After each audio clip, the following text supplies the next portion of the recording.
is a little bit of a follow-on episode from the ethics episode that I did, and this is about avoiding difficult conversations, because this is one of the easiest traps to fall into as a practitioner. It can feel safer to just, sidestep the uncomfortable topics like boundaries, fees, discord within sessions, relationship dynamics that aren't going very well, but the silence does not protect the space or your clients. In fact, it often creates confusion, resentment, mistrust, both for the practitioner and for the client. Okay, so difficult conversations, they're going to happen and we need to deal with them. When we as practitioners avoid these hard conversations, what we're really doing is we're prioritizing our own discomfort over the clarity that the client deserves. And that's not good, not ethical, all right? For example, not talking about fees clearly upfront can lead to awkwardness, broken agreements, absolutely mistrust, where you're like, I charge around this, that, and the next thing, and your client's like, okay. Avoiding conversations about boundaries can absolutely blur the container of the work, leaving clients feeling horribly unsure of what is and isn't appropriate, what can I bring into sessions, what can't I bring into sessions, skipping over the moments where trust is strained or relationship dynamics aren't going very well. It prevents genuine repair from happening.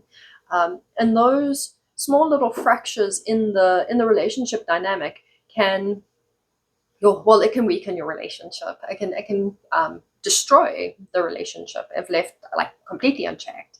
And the truth is, difficult conversations are part of ethical practice. Hence, this is a follow-on from the ethical episode that I did. Because they test whether we can show up congruently, honestly, and in service of both the client's process as well as our own integrity. Having these conversations, it doesn't mean being harsh or confrontational or being ugly, like, oh my God, you suck at boundaries, we need to fix this. It's not what it's about. It means being willing to sit in discomfort long enough to create the needed clarity. It means naming what needs to be named so that the work can continue on solid ground. Your clients need to know where they stand with you. They need to know what's happening in the relationship, and you need to have those conversations with them. When we step into hard conversations, we're actually modeling something incredibly powerful for our clients. We demonstrate to them that it's possible to meet tension with honesty and respect rather than, just avoidance. So we're also sharing some great skills here. And many clients don't have that modeling in their own lives. A lot of clients, or a lot of people don't have that modeling. And by practicing it with them, we can learn to, they can learn to practice it elsewhere. This is healing work in itself. This is like a whole little container of healing work that now takes place. So if you notice yourself dodging certain topics with your clients, pause and ask, what's underneath that avoidance? What's causing that avoidance? Is it fear of losing clients? I think is probably the most prominent one. Fear of being judged, fear of being misunderstood, fear of not being liked. Whatever it is, becoming aware of it that's the first step. From here, practice leaning into the conversations rather than away from the conversations. Clear, respectful dialogue may feel very uncomfortable. It's not going to be easy all the time, but it'll be uncomfortable in the moment. But in the long run, it builds lasting trust, and it strengthens your role as a practitioner who can hold both ease and tension with equal presence. Okay, you will probably have clients that will respect you far more than if you just avoided the hard conversations.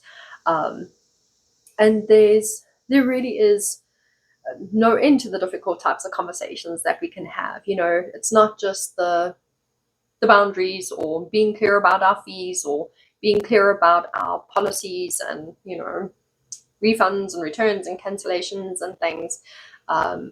It's about if a client is bringing things into session that you don't know how to navigate, you don't really know how to manage the things that the client is bringing into session, you've got to have a conversation with them about that. If they are, and here's one I've definitely dealt with, especially being a reader, with I spoke about attachments in a previous episode, where clients are forming attachments.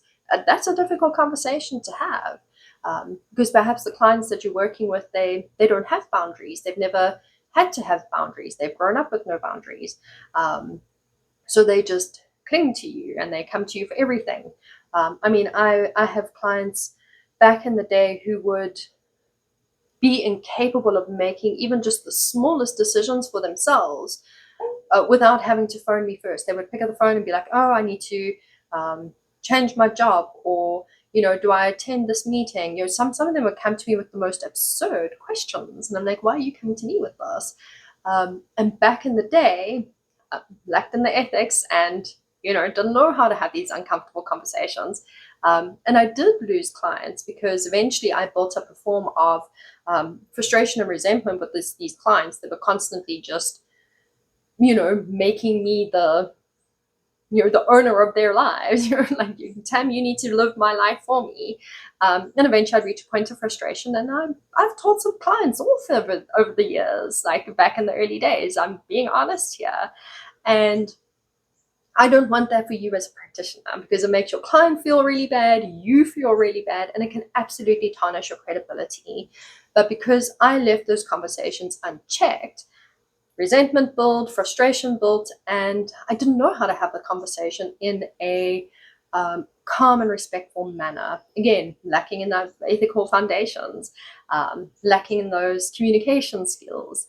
That's why in my episode on ethics, I spoke about, coming from just good intentions or just working intuitively. It's not enough. It really is just not enough. Like you can cause harm in the long run. When we don't have the ethics, when we avoid the hard, difficult conversations, you're going to be doing more harm for both you, your clients, and for yourself, and for your reputation as a practitioner. I definitely don't want that for you. So be comfortable in having the uncomfortable conversations. Okay, find ways to be confident and comfortable in having these conversations. And if you're not sure how to go about having these conversations, or how to set up those boundaries, or how to set up those lines for the container, come and chat to me. Let's set up some sessions, and let's get you coming from a place where you can have these hard conversations with. Sure, they're going to be uncomfortable, but you have a bit more comfort to them, and to help you establish better ethics and boundaries in line, so that you're keeping far better structured containers for your clients.